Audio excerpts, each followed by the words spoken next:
సర్వాధికారి అయిన దేవునికి అతి త్వరలో రానున్న యేసుక్రీస్తు మహారాజ్కే స్తుతియు మహిమ ఘనత తరతరములకు యుగయుగములకు ఎల్లవెల్లలా కలుగును గాక. మీ అందరికీ శుభములు తెలియజేస్తున్నాం. ఈరోజు అంశం ఏమిటి అంటే, ఈరోజు అంశం బలిపీఠము. ఈ బలిపీఠం అన్నది ప్రతి వ్యక్తికి అవసరమై ఉన్నది. ఈ బలిపీఠము ఏమిటి అంటే, ఈ బలిపీఠము ఎందుకు అంటే చూడండి, ప్రతి వ్యక్తి ఏదో విధంగా ఏదో కారణం చేత ఎలాగైనా చూడండి, ఏ ఒక వ్యక్తి యేసుక్రీస్తు మేలులు పొందలేకుండా, యేసుక్రీస్తు దీవెనలు పొందకుండా ఉండని వ్యక్తి ఏ ఒక వ్యక్తి మనకు కనిపించడండి. ప్రతి వ్యక్తి ఆయన ఆశీర్వాదాలు, ఆయన దీవెనలు, ఆయన కృప పొంది ఉన్నాడు. కాబట్టి ఆయన ఇచ్చిన ఆ దీవెనలకు మనం ఏం చేయాలండి, ప్రతిగా మనము ఆయన్ని స్తుతించాలి, మనము ఆరాధించాలి, ఆయన్ని మహింపరచాలి. ఎలాగ మహింపరచాలంటే, ముందుగా ఆ బలిపీఠం మనకు అవసరమై ఉన్నది. మనము ఆయన్ని దీవించాలి, మహింపరచాలంటే మనకు ఆయన ఇచ్చే ఆ బలిపీఠము, లేకపోతే మనము కట్టే ఆ బలిపీఠం అనేది మన గృహంలో, మనం వెళ్ళే ప్రార్థన ఆలయంలో ముందుగానే ఉంటుంది, కానీ మన గృహంలో అయినా, మనం ఆరాధించే ఆ స్థలంలో అయినా బలిపీఠం ఉండాలి. దావీదు మహారాజు ఎలాగంటారండి, ఆయన ఏం చేస్తున్నారు, ఎలాగ చెప్తున్నారంటే, స్తుతుల మీద, స్తోత్రాల మీద ఆసీనుడైన దేవుడు. అంటే మన స్తుతుల మీద ఏంటండి, కీర్తన 22వ కీర్తన మనం చదివితే అక్కడ మనకు కనిపిస్తుంది, స్తుతుల మీద, స్తోత్రాల మీద ఆయన ఆసీనుడవుతున్నాడు. అంటే ఆ బలిపీఠం ఎటువంటి బలిపీఠం ఉండాలండి, స్తుతులు అర్పించాలి. మనము ఏదైనా అడిగే ముందు దేవుడు చేసిన ఆ మేలులను మనం తలంచుకుంటూ ఆయన్ని మనము స్తుతించాలి, ఆరాధించాలి, ఆయనకు స్తుతులు అర్పించాలి, ఆయనకి స్తోత్రములు అర్పించాలని వాక్యం చూడండి సెలవిస్తుంది. కాబట్టి ఈ బలిపీఠము మనం ఇంకా ముందుకు చదువుకుందాం. ఎవరెవరు బైబిల్లో బలిపీఠాన్ని కట్టారో, ఎందుకు ఆ బలిపీఠాన్ని కట్టారో, దానికి అవసరం ఏంటో ఈరోజు మనము కొన్ని విషయాలు చదువుకుందాం. మనం ఒకవేళ పెళ్ళైన వ్యక్తిని అడిగితే, ఆ పెళ్ళైన వ్యక్తి అయినా లేకపోతే మొబైల్ కొన్న వ్యక్తి అయినా ఏమనుకుంటాడంటే, ఆ కొన్న తర్వాత పశ్చాత్తాపడి ఏమనుకుంటాడంటే, కొన్ని రోజులు ఆగిపోయి ఉంటే బాగుండేది. ఎందుకంటే వారి చూడండి, ఒక్కసారి వివాహం అయిపోయిన తర్వాత, లేకపోతే ఒకసారి మొబైల్ కొన్న తర్వాత అయినా ఏమవుద్దంటే, టైం అనేది దొరకదు. అది వారికి ఈ దేవుడిచ్చిన ఆ సమయము కోల్పోతూ ఉంటారు. మొబైల్లో చూస్తున్న వ్యక్తులు చూడండి, రాత్రి 12 అవుతుందో, మధ్యరాత్రి 3 అవుతుందో, పగలు 4 అవుతుందో వారికి అర్థం కావట్లా. అదే వేరే విషయంలో అడిగితే ప్రతి సెకండ్ లెక్కెట్టుకుంటారు. ఒకవేళ ట్రాఫిక్లో ఆగి ఉన్నారనుకోండి, ఇన్ని సెకండ్లు ఏంటి సిగ్నల్ అని చూడండి తిట్టుకుంటూ ఉంటారు. లేకపోతే వెయిటర్ని ఏదో తేమంటే ఆయన తెచ్చిన ఆ సమయాన్ని కూడా లెక్కెట్టుకుంటారు. 5 నిమిషాలు అయిపోయినాయి, 10 నిమిషాలు అయిపోయినాయి, ప్రతి నిమిషం ప్రతి సెకండు లెక్కిస్తూ ఉంటారు. అలాగా మన జీవితంలో దేవుడు మనకిచ్చిన సమయంలో ఆయనకు మనం బలిపీఠం మీద ఏమేమి అర్పిస్తున్నాం, మనం అసలే ఆ బలిపీఠాన్ని కట్టేవారుగా ఉంటున్నామా, లేకపోతే ఆ బలిపీఠాన్ని మర్చిపోయేవారుగా ఉంటున్నామా, మనం జాగ్రత్తగా ఆలోచించాలి. ఒకసారి మనము ఆదికాండము 8వ అధ్యాయం 20వ వచనం చదువుదామండి. అప్పుడు నోహాహు యెహోవాకు బలిపీఠము కట్టి పవిత్ర పశువులన్నిట్లోనూ, పవిత్ర పక్షులన్నిట్లోనూ కొన్ని ఆ పీఠం మీద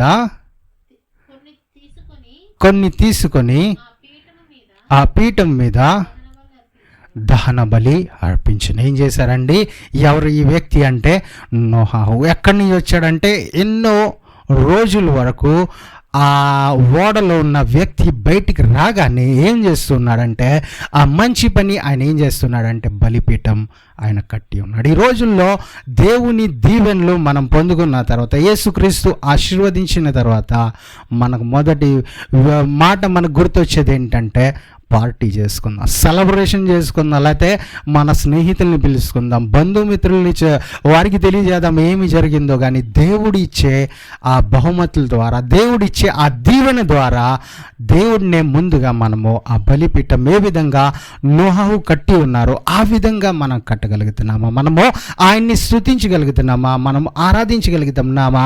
ఆ సమయంలో, ఆ కాలంలో ఆయన ఎంతో ఖర్చు పెట్టాడేమో, ఏదో చేశాడేమో. ఈ రోజుల్లో కేవలం మనం స్తుతి అర్పిస్తున్నాం, లేకపోతే దేవుని సన్నిధికి వెళ్ళి దేవుణ్ణి మహింపరుస్తున్నామా? దేవుడు చేసిన ఆ కార్యాలని మనము సాక్ష్యం రూపంలో చెప్తున్నామా? మనం ఆలోచించాలి. ఒక హోటల్లో కొత్తగా పెళ్ళైన జంట వెళ్ళి ఉన్నది. వెయిటర్ వచ్చి స్టార్టర్స్లో ఏం కావాలి మేడం, ఏం కావాలి సార్ అని ఆయన అడుగుతూ ఉంటే అక్కడ మేడం అన్నది, స్టార్టర్స్లో మాకు సెల్ఫీ కావాలి, ఒక 10 నిమిషాలు మాకు గ్యాప్ ఇచ్చే, 10 నిమిషాల తర్వాత రా అంటున్నారు. అంటే ఈ రోజుల్లో జనాల దగ్గర ఫోన్ ఉంటే ఏంటండి సెల్ఫీలు దిగుతూ ఉన్నారు. వారు ఏ ప్రాంతానికి వెళ్ళామో, ఎక్కడ ఏ భోజనం చేశామో, ఎక్కడ కూర్చున్నామో, ఎక్కడ నడిచామో, ఎక్కడ టికెట్ తీసుకున్నామో, ఏ కౌంటర్లో తీసుకున్నామో అది కూడా షేర్ చేస్తున్నారు. ఇంకా చూస్తున్న వారు కూడా వాటిని చూస్తానికి సమయం ఉంది, కానీ దేవునికి బలిపీఠం కట్టే ఆ సమయము ఎవరికి కనిపించట్లా. చాలా తొందరగా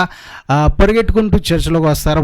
అదే స్పీడ్లో, దానికంటే ఇంకా డబల్ స్పీడ్లో పరిగెట్టుకుంటాం, మళ్ళీ తిరిగి వెళ్ళిపోతారు. ఎందుకంటే చర్చ్కి రావాలంటే ప్రతి సెకండ్ లెక్కెడుతూ ఉంటారు. ఆ వాక్యం ఎంతసేపు చెప్పారు పాస్టర్ గారు, ఆ వ్యక్తి ఆ పాట ఎన్ని నిమిషాలు పాడారో అన్నిటినీ చూడండి లెక్కిస్తూ ఉంటారు. ప్రతిదానికి టాలీ చేస్తారు. కరెక్ట్గా టాలీ అయిందా, ఈరోజు చర్చి ఆరాధనలో టాలీ అయిందా సమయం అని టాలీ చేస్తుంటారు. కానీ ఇక్కడ నోహావు ఎన్ని దినాలు ఆ ఓడలో ఉండిపోయారో ఆయన చూడండి లెక్కించలా. ఆయన బయటకు వచ్చిన తర్వాత ఆయన అక్కడ దేవుడిని బలిపీఠం కట్టి బలి అర్పణ అర్పిస్తున్నారు. అలాగే ఇంకో వ్యక్తి మనకి ఇక్కడ కనిపిస్తారు, మనం చదువుదాం.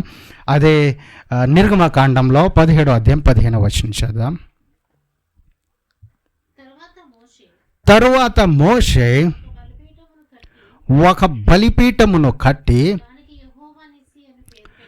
దానికి యెహోవా నిస్సి అని పేరు పెట్టి, ఇక్కడ ఏంటంటే మోషే ఏం చేశాడు, బలిపీఠం కట్టాడు. ఏం పేరు పెట్టాడు, యెహోవా నిస్సి, అంటే యెహోవా నా ధ్వజము అని దానికి అర్థం. అంటే ఆ మోషేకి ఏం అవసరమై ఉన్నదండి, ఆయన చేతిలో కర్ర ఉంది, కర్ర తీసుకుని అద్భుతాలు చేయొచ్చు, మిరాకిల్ చేయొచ్చు, అక్కడ ఎర్ర సముద్రాన్ని 2 పాయలుగా చేయొచ్చు, అక్కడి నుంచి ఆ బండంలో నుంచి మధురమైన జలాల్ని రప్పించవచ్చు. కానీ ఆయన ఏం చేస్తున్నాడండి, ఆయన బలిపీఠం కడుతున్నారు. మన దగ్గర ఎన్నో ఆస్తులు ఉన్నాయి, ఎన్నో సంఘాలు ఉన్నాయి కదా బ్రదర్, ఎన్నో చర్చెస్ ఉన్నాయి మాకు, లేకపోతే ఎన్నో గృహాలు ఉన్నాయి, ఎన్నో ప్రార్థన కోడికలు మేము జరిపిస్తున్నాం, ఎన్నో సభలు మేము పెట్టిస్తున్నాం. బలిపీఠం అవసరమా అని అడిగితే మనకు చూడండి అవసరం. ప్రతి వ్యక్తికి అది అవసరం. ఈ మోషే అన్న ప్రవక్తకి అవసరమై ఉన్నది, మోషే అన్న గొప్ప దైవజనుడికి అవసరమై ఉన్నది. దేవునితో మాట్లాడే వ్యక్తి ఆల్రెడీ దేవుడు డైరెక్ట్గా కనిపిస్తున్నాడు, దేవుడు ముఖాముఖిగా మాట్లాడుతున్నా ఈ మోషేకి ఎందుకు అవసరమై ఉన్నదండి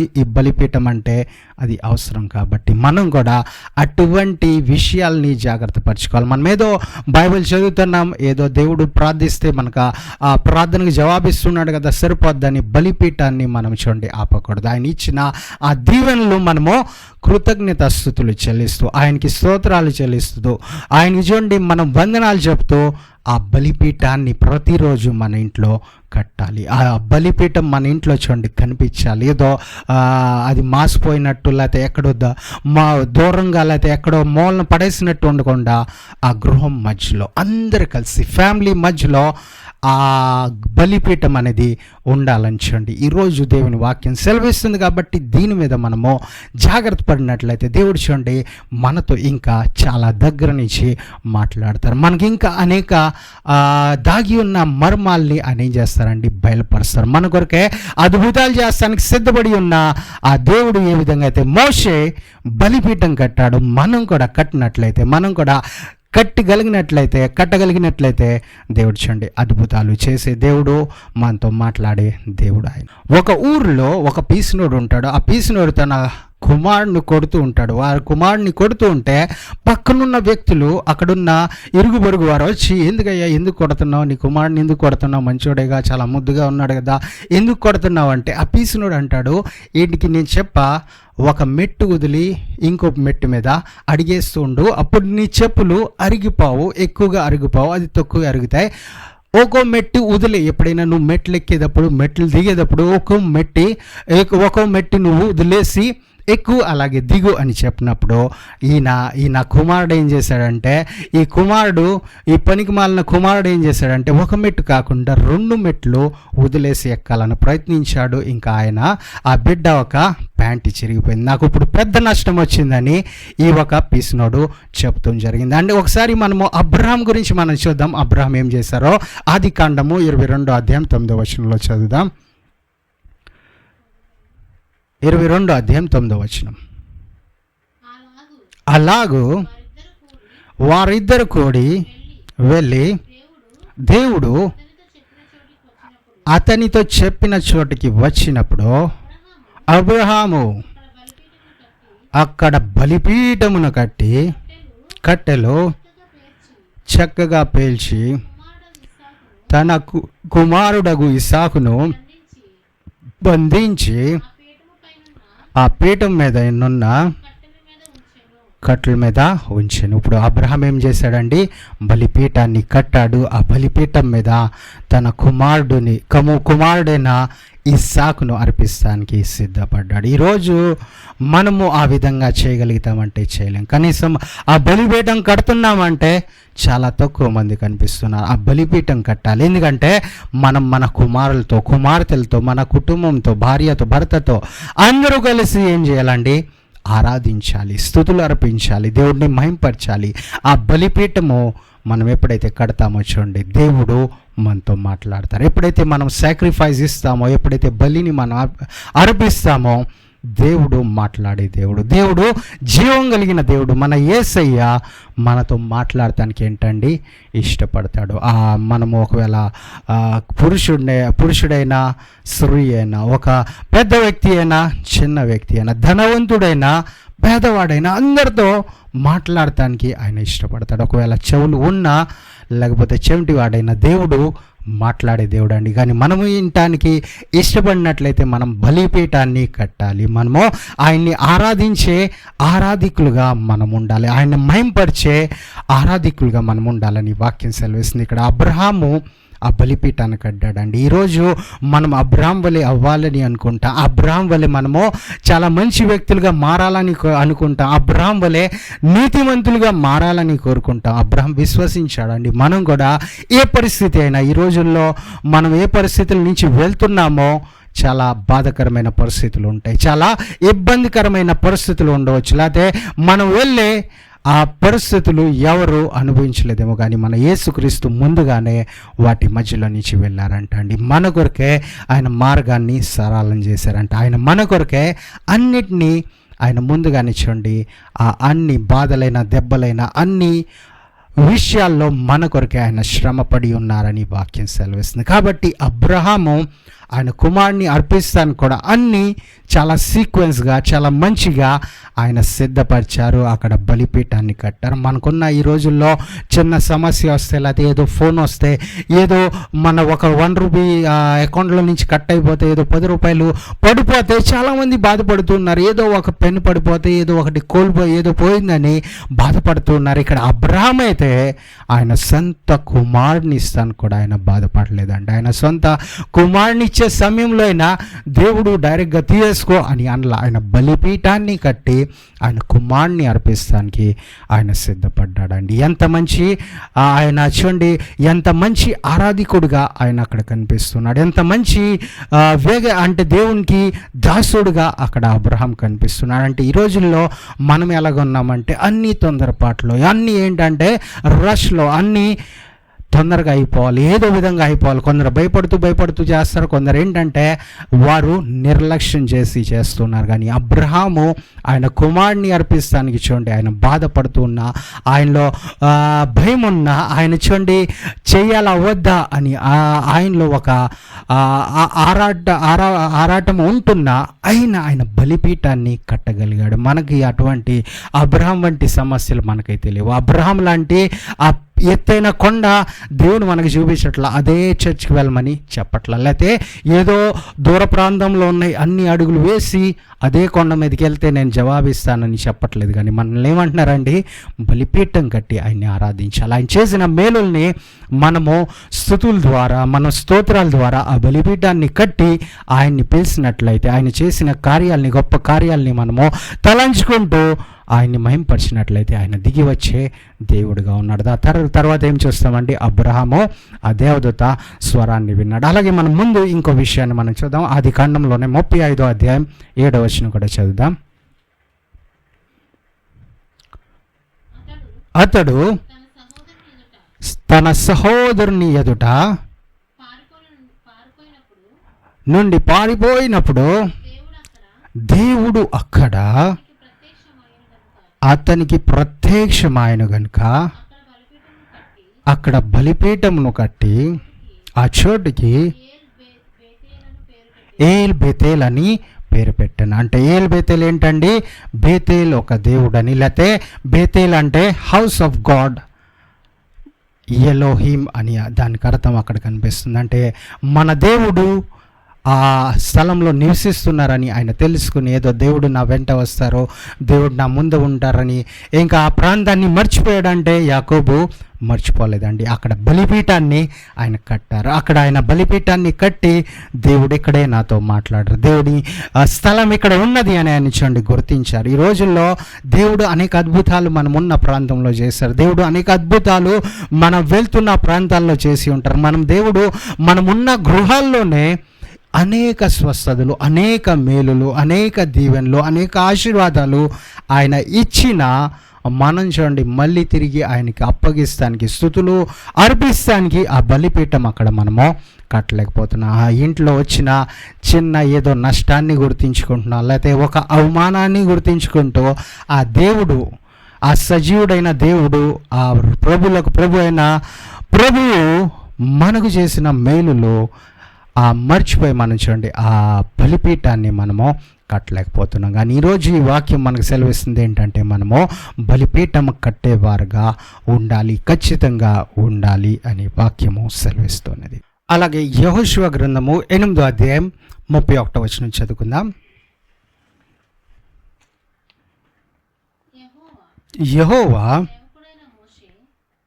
సేవకుడైన మోషే ఇశ్రాయేలులకు ఆజ్ఞాపించినట్లు యెహోషువ ఇశ్రాయేలుల దేవుడైన యెహోవా నామమున బలిపీఠంను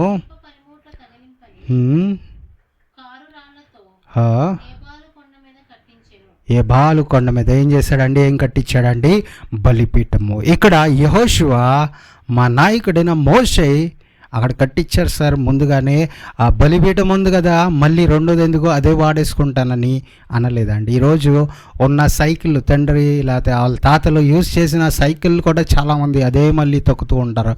ఏం తొక్కుతారంటే ఆ సైకిల్ ఇంకా ఏం మిగులుతుంది? ఆ సైకిల్కే అంత వాల్యూ లేనప్పుడు ఉన్న ఆ బలిపీఠం చూడండి యూజ్ చేయొచ్చు, కానీ కొత్త బలిపీఠం కూడా మనం కట్టాలి. ఒకవేళ మనము ఆరాధించే దేవుడిని మనం బలిపీఠం కట్టి ఆరాధించినట్లయితే, అంటే ఆ స్తుతులు అర్పిస్తూ మనము ఆరాధించినట్లయితే మన పిల్లలు కూడా ఆరాధించగలుగుతారు, మన శిష్యులు కూడా ఆరాధించగలుగుతారు. చాలామంది కంప్లైంట్ ఇస్తారు, మా పిల్లలు చర్చికి రావట్లేదండి, మా పిల్లలు ఆరాధించలేకపోతున్నారు, మా పిల్లలు పాటలు పాడలేకపోతున్నారు, మా పిల్లలు బైబిల్ చదవలేకపోతున్నారు అంటారు. కానీ ముందుగా మనం బలిపీఠం వారి గురించి కట్టామా లేదా ఆలోచించాలి. మనం కట్టినట్లయితే ఆరాధికులు అక్కడ ఉంటారండి. ఎక్కడైతే పాటలు పోటీలు జరుగుతాయి అక్కడ పాటలు పాడేవారు తప్పనిసరిగా వస్తారు. ఎక్కడైతే చర్చ్ ఉంటుంది అక్కడ ఆరాధన తప్పనిసరిగా జరుగుతుంది. ఎక్కడైతే బలిపీఠం ఇంట్లో ఉంటుందో పిల్లలు కూడా ఆరాధన చేయగలుగుతారు, పిల్లలు కూడా వారు సిద్ధపడతారు. ఒకవేళ బలిపీఠమే లేదు, పిల్లలు ఎక్కడి నుంచి పాడతారండి? ఒకవేళ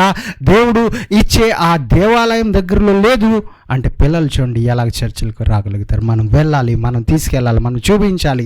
మనం వెళ్తే మనల్ని వారు వెంబడిస్తారు. ఒకసారి మనం అలాగే 2 సమూయేలు 24వ అధ్యాయం 25వ వచనం కూడా చేద్దాం. అక్కడ దావీదు యెహోవా నామమున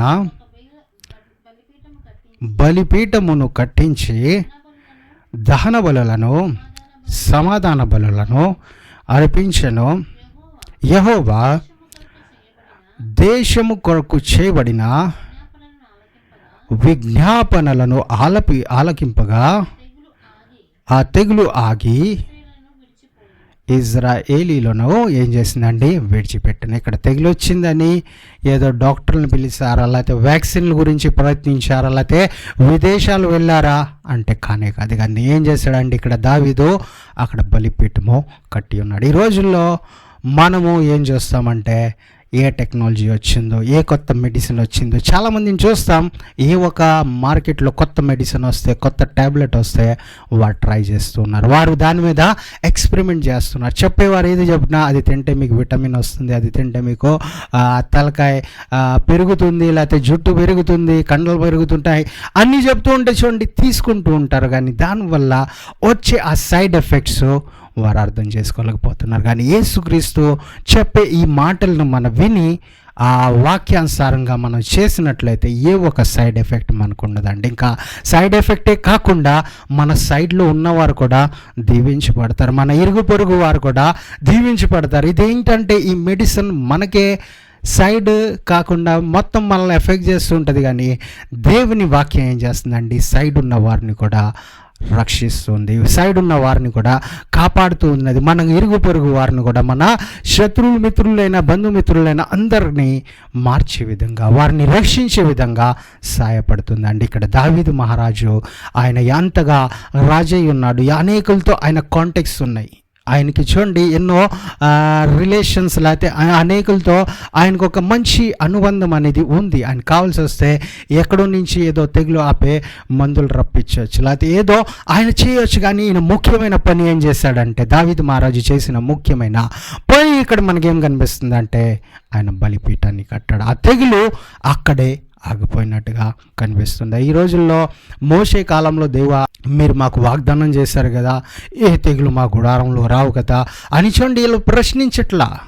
ఒకవేళ మనము ఆ దేవుని వాగ్దానాల్ని మనం గుర్తిస్తూ మనం ప్రార్థన చేస్తున్నాం, చాలా మంచిది. కానీ వాటితో పాటు మనం ఏం చేయాలండి, ఈ బలిపీఠాన్ని మనం కట్టించాలి. ఈ బలిపీఠం కట్టించాలంటే సిమెంట్లు, ఇటుకలో, లేకపోతే ఇజ్రాయెల్ వెళ్ళి ఆ 12 గోత్రాలకు ఉన్న ఆ 12 పెద్ద పెద్ద స్టోన్స్ తీసుకొస్తాం కాదు, కానీ ఆ బండలు తీసుకొస్తాం కాదు, కానీ మనం ముందుగా స్తుతులు అర్పించాలి. దేవుడు ఏ ప్రాంతంలో మనల్ని ఉంచారో, ఆంధ్ర అయినా, తెలంగాణ అయినా, మనము ముంబై అయినా, మనము పంజాబ్ అయినా, ఏ ప్రాంతంలో ఉన్నా ఏ ప్రాబ్లం లేదు, అక్కడ ఉండి మనము స్తుతులు అర్పిస్తే, దేవుడు చేసిన కార్యాలని గుర్తిస్తూ మనం బలిపీఠాన్ని కడితే, ఆయన చూడండి స్వయంగా దిగి వచ్చే దేవుడు, దేవదూతల్ని పంపించే దేవుడు. ఆయన మన కొరకే అనేక ఆశీర్వాదాలు, ఇంకా మేలులు సిద్ధపరిచే దేవుడు. ఆయన మనతో మాట్లాడటానికి ఇష్టపడే దేవుడు. మనం ఆరాధించాలంటే, మనం స్తుతించాలంటే, మనం మంచి గాయకులుగా మారాలంటే, మనం మంచి ఒక సువార్థికులుగా మారాలంటే చూడండి, బలిపీఠాన్ని ముందుగా మన ఇంట్లో కట్టినట్లయితే మనకు ఉపయోగకరంగా ఉంటుంది. మనము కేవలం అది కట్టి మిగతా పనులు మానకూడదండి. మనం ప్రార్థించాలి, ఆరాధించాలి. మనము ప్రతి ఆదివారం సంఘానికి వెళ్ళాలి, అలాగే మీటింగ్స్కి వెళ్ళాలి, అలాగే ఉన్న వారం అంతా ఏ ప్రార్థనలు ఉన్నాయి ఏది మిస్ అవ్వకుండా వెళ్ళాలి. కానీ దానితో పాటు ఈరోజు చదువుకుంటున్న ఈ బలిపీఠాన్ని కూడా మనం కట్టినట్లయితే దేవుడు మనకు దగ్గరగా ఉండి మాట్లాడే దేవుడు. ఆయన చిత్తాన్ని మనకు తెలియజేసే దేవుడు ఆయన. అలాగే కాకుండా మన బిడ్డల్ని కూడా ఆయన ఏం చేస్తారండి, ఆరాధికులుగా మారుస్తారు. మన బిడ్డల్ని కూడా మంచి భక్తిలో ఆయన నడిపిస్తారు. మన బిడ్డల్ని కూడా పరిశుద్ధతలో నడిపిస్తారు. ఎప్పుడైతే మోషే ఆ బలిపీఠాన్ని కట్టాడో, అది ఒక కట్టడగా, ఒక ఆయన చూడండి ఆజ్ఞగా మార్చారో, ఇక్కడ యెహోషువ కూడా కట్టగలిగాడు. అలాగే మనము దావీదు కాలంలో కూడా చూస్తే, ఆయన రాజు అయినప్పటికీ ఆయన బలిపీఠాన్ని కట్టడానికి ఇష్టపడ్డాడండి. ఆ తెగుల నుంచి అక్కడున్న జనాల్ని, దేవుని జనుల్ని ఆయన రక్షించగలిగాడు. ఈరోజు మనము ఏదో ఇబ్బందుల నుంచి బయటికి రాలేకపోతున్నామా, లేకపోతే ఏదో అనారోగ్యం నుంచి బయటికి రాలేకపోతున్నా, లేకపోతే మనకున్న సమస్యల నుంచి మనం బయటికి రాలేకపోతున్నామేమో, లేకపోతే ఇబ్బందుల నుంచి బయటికి రాలేకపోతున్నామేమో, ఈ వాక్యాన్ని మనం విని ఈ వాక్యానుసారంగా మనం చేసినట్లయితే, ఆ బలిపీఠాన్ని కట్టి దేవుడు చేసిన అద్భుతాలని జ్ఞాపకం చేసుకుంటూ, దేవుడు చేసిన మేలుల్ని జ్ఞాపకం చేసుకుంటూ, అది చిన్నదైనా పెద్దదైనా, మనకైనా, మన పిల్లలకైనా, మన తల్లిదండ్రులకైనా, ఎవరికైనా మనం అది చేసిన మేలుల్ని గుర్తించుకుని ఆ బలిపీఠాన్ని మనం కడుతూ ఉంటే, ఆ స్తుతులు చెల్లిస్తూ, ఆయన్ని స్తోత్రాలు అర్పిస్తూ ఎప్పుడైతే బలిపీఠాన్ని కడతాం చూడండి, దేవుడు మన సమీపంగా వస్తారు, మనతో మాట్లాడతారు. ఆ సమస్యల నుంచి ఎలాగ బయటికి రావాలో దేవుడు మనకు తెలియజేస్తారు. ఎలాగ మనము ఆ సమస్యల నుంచి బయటకు వెళ్ళాలో దేవుడు మార్గాన్ని చూపిస్తూ ఉంటారు. మార్గంలో మనకు మార్గమే ఉన్న దేవుడే మన కొరకే మార్గాన్ని సిద్ధపరుస్తారు. చాలామంది దేవదూతలను చూడాలి, దేవుడిని చూడాలి, ఈ చూడాలి, కనిపించినవి చూడాలని చూడండి ఏదేదో సెతస్కోపులు పెట్టుకుంటూ, ఏదేదో కళ్ళజోడులు పెట్టుకుంటూ, ఏదేదో పెట్టుకుంటూ వారు ప్రయత్నిస్తూ ఉంటాడు. ఇక ఒకవేళ మనం బైబిల్లో కొత్త నిబంధనలో లూకా సువార్తలో 1వ అధ్యాయం 11వ వచనంలో మనం జకర్యాని చూద్దాం. ఆయన ఎవరిని చూస్తున్నారో, ఎందుకు చూస్తున్నారో, ఎక్కడ చూస్తున్నారో అది కూడా చదువుదాం. లూకా 1వ అధ్యాయం 11వ వచనం. ప్రభువు దూత ధూప వేదిక కుడివైపున నిలిచి అతనికి కనబడగా. ఎక్కడ కనిపించారండి? ధూప వేదిక అంటే ఆ ఆల్టర్, బలిపీఠం దగ్గర కనిపించి ఉన్నారని వాక్యం సెలవిస్తుంది. అంటే దేవదూత అక్కడికి వచ్చింది, ఆ దేవదూత ఆయనతో మాట్లాడాలని ఆ దేవదూత వచ్చారు అని అక్కడ మనకు కనిపిస్తుంది. అంటే దేవదూత ఏమని, ఏ కారణం చేత వచ్చారండి? ఒక గుడ్ న్యూస్ తెచ్చుకుని వచ్చినట్టుగా కనిపిస్తుంది. కానీ ఈ జకరయ్య విశ్వసించలేదండి. విశ్వసించని కారణంగా ఆయన దేవుని ఆగిపోయిందా, ఆ దేవదూత ఏదో తీసుకుని వెళ్ళిపోయిందా అంటే తీసుకుని వెళ్ళలేదండి. ఆయనకు ఆ దీవెన అలాగే ఉంది, కానీ ఈయన నోరు ఆగిపోయినట్టుగా, ఆ నోరు మూతబడినట్టుగా కనిపిస్తున్నది. అంటే ఆ దీవెన తీసుకొచ్చినప్పుడు మనం ఆయన దేవదూతల్ని చూడగలుగుతున్నామా, లేకపోతే మనము దేవుణ్ణి చూడాలని కోరుకుంటున్నాం, కానీ బలిపీఠం లేకుండా బలిపీఠం కుడివైపు ఎవరున్నారో మనకి ఎలా కనిపిస్తుంది అంటే, ఒకవేళ మనకున్న ఆ బలిపీఠమే లేదు, లేకపోతే ఆ బలిపీఠం ఉంటే దేవుడు ఎక్కడున్నారో మనకు అర్థమవుతారండి. ఇది ఎక్కడ మనం ప్రార్థిస్తున్నామో, ఎక్కడ మనము దేవుడు చేసిన కార్యాలని జ్ఞాపకం చేసుకుంటున్నామో, అక్కడ మనం స్తుతులు అర్పిస్తున్నామో అదే మన బలిపీఠంగా మారుతూ ఉందండి. ఆ బలిపీఠం ఎదుట మనకు ఎవరు కనిపిస్తారంటే యేసుక్రీస్తు స్వయంగా కనిపిస్తారు. యేసుక్రీస్తు దూతలు మనకు కనిపిస్తాయి, దేవదూతలు మనతో మాట్లాడతాయి. ఏదో దేవదూతలు వచ్చి మనకు చూడండి ఏదో శ్రాపాలు తీసుకొస్తాయంటే కానే కాదు, మనకు దీవెనలు తీసుకొస్తాయి. ఏదైతే గర్భఫలము ఆగిపోయిందో ఆ గర్భఫలాన్ని ఇస్తానికి దేవదూత వచ్చినట్టుగా చూస్తున్నాం. ఈరోజు ఒకవేళ మనం కూడా ఇష్టపడి మేము కూడా బలిపీఠం కడతాం. అబ్రాహాం వలె, మోషే వలె, యెహోషువ వలె, దావీదు వలె మనం బలిపీఠం కడతానికి సిద్ధమైనప్పుడు చూడండి దేవదూతలు దిగి వచ్చి మనల్ని ఆశీర్వదిస్తానికి సిద్ధపడతారండి. ఏదైతే మన ఉద్యోగం రాని పరిస్థితి ఉందేమో ఎవరికైనా ఆ ఉద్యోగాలు వస్తాయి. ఏదైతే వ్యాపారం ఆగిపోయింది, ఇంకా వ్యాపారంలో లాభాలు రావట్లేదు, అన్ని నష్టాలే వస్తున్నాయి అనుకుంటున్నారు, కానీ ఎప్పుడైతే ఈ బలిపీఠం సిద్ధమవుతుందో లాభాలు రాబోతున్నాయండి, మీ ఆశీర్వాదాలు రాబోతున్నాయి. ఎప్పుడైతే మీరు ఈ బలిపీఠాన్ని కడతారో చూడండి మార్పులు చూస్తారు. ఇంకా ఈ స్వస్థత రాదు, నాకున్న షుగర్ బీపీలు పోవు, నాకున్న ఈ థైరాయిడ్లు పోవు, నాకున్న ఈ లివర్ ప్రాబ్లంలు, నాకున్న ఈ కామర్లు బావు, నాకున్న ఈ శ్రమలు బావు, నాకున్న ఈ కేసు పోదు, నాకున్న కోర్టు కేసు పోదు అని ఎన్నో బాధలు పడుతున్నారేమో, కానీ ఈ బలిపీఠం వస్తే దేవదూత వచ్చి చెప్తారు, ఏంటండి మీకు ఇది రాబోతుంది, మీకు ఈ ఉద్యోగం రాబోతుంది, మీకు ఈ అడ్మిషన్ రాబోతుంది, మీ వ్యాపారం ఆశీర్వదింపబడబోతుంది, మీకు లాభాలు రాబోతున్నాయి, మీకు వివాహం కాబోతున్నారు, మీరు పిల్లల్ని కనబోతున్నారని చూడండి ఆ గుడ్ న్యూస్ రానే వస్తుంది. ఎప్పుడు అండి? ఎప్పుడైతే మనము వింటామో, దేవుని మాటను వినటానికి మనం బలిపీఠము కడతాము. ఒకలా ఆ లాస్ట్ వచనం మనం చదివి, ఆఖరి వచనం మనం చదివి ముగించుకుందామండి. ప్రకటన గ్రంథము 11వ అధ్యాయం 1వ వచనం. మరియు ఒకడు చేతి కర్ర వంటి కొల్లకర్ర నాకు ఇచ్చి, నీవు లేచి దేవుని ఆలయమును బలిపీఠమును కొలత వేసి దేవాలయంలో పూజించు వారిని, ఆలయంలో పూజించు వారిని లెక్క పెట్టము. ఇక్కడ ఎవరిని లెక్క పెట్టమన్నారండి? దేవాలయాన్ని లెక్క పెట్టమన్నారు. అలాగే దేన్ని లెక్క పెట్టమన్నారండి? బలిపీఠాన్ని కొలవమన్నారు. అలాగే ఏది కొలవమన్నారండి?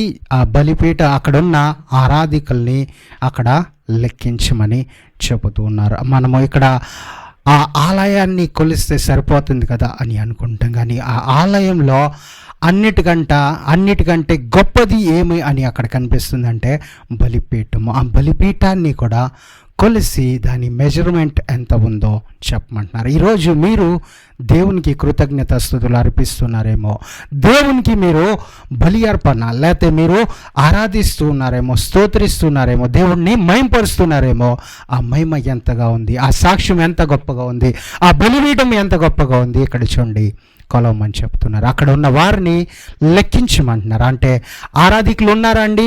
అక్కడ బలిపీఠం ఉందంటే ఆరాధికులు కూడా ఉంటారు. అలాగే మన గృహంలో కూడా బలిపీఠం మనకు కనిపిస్తే ఆరాధించే బిడ్డలు కూడా కనిపిస్తారు, ఆరాధికులు కూడా ఉంటారు. మనలో నుంచే ఆ స్పిరిట్ లెగిస్తుందండి. ఆరాధించాలి, మహింపరచాలని, దేవునితో సావాసం చేయాలని దేవుని స్వరాన్ని వినాలి, బైబిల్ ఇంకా చదవాలి. బైబిల్ ఏం మాట్లాడుతుందో, దేవుని వాక్యం మనతో ఏం మాట్లాడుతుందో మనం అర్థం చేసుకోగలం. కాబట్టి మనము ఒక మంచి నిర్ణయం ఈరోజు తీసుకున్నట్లయితే మనం బలిపీఠం కట్టాలి. మన ఇంట్లోనే కాకుండా ఇరుగు పొరుగు వారి ఇంట్లో కూడా కట్టించాలి. మనకున్న 2 గదుల ఇల్లులో 3 BHK 4 BHK లేకపోతే 1 రూమ్ కిచెన్ ఏమో వాటిలో మనము ఆ బలిపీఠం కట్టించాలి. ఏంటండి ఆ బలిపీఠం ఎలాగ ఉండాలి? దేవుడిని మహింపరిచే విధంగా. ఆ బలిపీఠం ఎలాగ ఉండాలండి? దేవుడు చేసిన మేలుల్ని మనం గుర్తు చేసుకుంటూ దేవుడిని మహింపరిచే విధంగా ఉండాలి. ఒకవేళ మనము ఆ బలిపీఠాన్ని కట్టినట్లయితే దేవుడు చూడండి మనతో మాట్లాడటానికి సిద్ధంగా ఉన్నారు. దేవుని స్వరాన్ని మీరు వినగలుగుతారు. మీరు మళ్ళీ బైబిల్ చదివితే ముందులాగా ఉండదు. అది దేవుడు స్వయంగా డైరెక్ట్గా క్లియర్గా మీతో మాట్లాడే విధంగా ఆ బైబిల్ వాక్యం మీ కొరకే మారుతుందండి. మీరు కళ్ళు మూసుకున్నట్లయితే మనం చిన్న ప్రార్థన చేసుకుందాం. నిజంగా మేము ఈ బలిపీఠం కడతాం బ్రదర్, నిజంగా వాక్యం చెప్పినట్టుగానే మేము వింటామని మీరు ఒకవేళ ఒప్పుకుంటే ఒక చిన్న ప్రార్థన చేసుకుని మనం ముగించుకుందాం. Heavenly Father, we come before you in the name of our Lord and Savior Jesus Christ. ఈరోజు మీ ప్రియజనులు, మీ ప్రియ బిడ్డలు ఎవరైతే ఈ వాక్యాన్ని విన్నారో ఈ బలిపీఠం గురించి దేవా, మీరే వారి గృహంలో ఈ రోజు నుంచి బలిపీఠం కట్టబడునుగా కానీ ప్రార్థిస్తున్నామే. వారి జీవితాల్లో ఏ విధంగా అయితే ఇటు అటు ప్రభా కొట్టుకుపోతున్నాయేమో కానీ మీరు మళ్ళీ వారి జీవితాలని కట్టించండి. వారి విశ్వాసం తగ్గిపోతుందేమో, వారి విశ్వాసం చల్లారిపోతుందేమో, యేసుక్రీస్తు నామంలో మళ్ళీ ఆ విశ్వాసం రూఢిగా మిమ్మల్ని నమ్మే విధంగా అబ్రహాము వలె ప్రభా బలిపీఠాన్ని కట్టి సొంత కుమారుడినైనా ప్రభా అక్కడికి తీసుకొచ్చి మిమ్మల్ని ఆరాధించే విధంగా ప్రభా మీ కుటుంబం అంతా, వారి కుటుంబం అంతా మిమ్మల్ని ఆరాధించే విధంగా అందరినీ మమ్మల్ని సిద్ధపరచమని కోరుతున్నాం ప్రభా. మేము నోహా వలె ఎన్ని సమస్యల నుంచి బయటకు వచ్చినా, ఎన్ని అపాయాల నుంచి బయటకు వచ్చినా మిమ్మల్ని ఆరాధించేవారుగా ఉండటానికి సాయం తెచ్చండి. మేము ఎన్ని ప్రాబ్లమ్స్లో ఉన్నా, ఎన్ని తెగుల్లో ఉన్నా, ఎన్ని అనారోగ్యాల్లో ఉన్నా దావీదు వలె మీకు బలిపీఠం కట్టి ఆ బలి అర్పించేవారుగా మాకు సాయం తెచ్చండి. మాకు తోడుగా ఉండి మనం కోరుతున్నామే. అలాగే ఎవరైతే వ్యాధి బాధల్లో ఉన్నారో, ఏదైతే విషయాల్లో కృంగిపోతూ ఉన్నారో అన్నిటి నుంచి వారిని బయటికి తీసుకురామని కోరుతున్నా. ఈరోజు ఎవరైతే వాక్యం వింటున్నారో, స్వస్థత గురించి ఎదురు చూస్తున్నారో, యేసుక్రీస్తు నామంలో వారికి మీరు పొందిన గాయాల ద్వారా స్వస్థత దొరుకునుగా కానీ ప్రార్థిస్తున్నాం. మీరు స్వస్థత అనుగ్రహించినందుకు వందనాలు చెల్లిస్తూ మీ నామంలో ప్రభు మీరు త్వరగా రానై ఉన్నారు. అందరం మేము సిద్ధపడి ఉండటానికి, ఏక మనసు ఏక ఆత్మ కలిగి మేము ముందుకు సాగటానికి మమ్మల్ని అందరినీ మీ నామంలో మమ్మల్ని ఆశీర్వదించమని కోరుతూ, మీ బలిపీఠాలు కట్టేవారుగా మార్చమని కోరుతూ ఈ ప్రార్థన యేసుక్రీస్తు అతి పరిశుద్ధ నామంలో అడిగి వేడుకుంటున్నాం పరమ తండ్రి. Amen. Thank you. God bless you all.